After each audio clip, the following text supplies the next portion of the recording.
கிட்ட வா. எடுறா. வீடியோக்குள்ள ஏன்டா போறா? அப்புறம் நான் வீடியோ தான் எடுக்கணும்.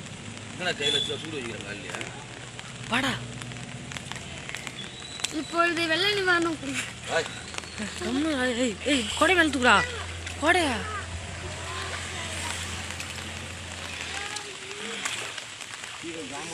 வாடா வாடா வாடா. வாடா. பாயிண்ட் அடிங்களா? வைக்க போறல. மாட்டு கொட்டாயிரம். அடுப்பு அடுப்புறாங்க. அட்டு பொண்ணுல வாடா. வந்தாவனுக்கு வேலை இல்ல. மாட்டு கொட்டாயிரம்.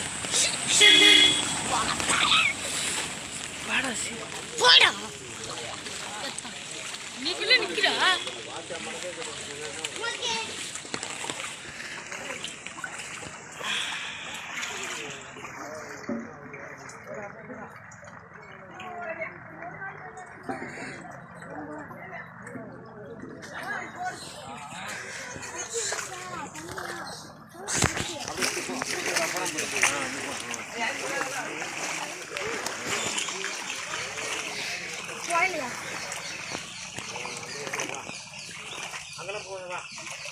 பின்னாடி போய் பார்க்கணும். அங்கே வேண்டாம் கதையிலேயே இருக்கியா? வாடா.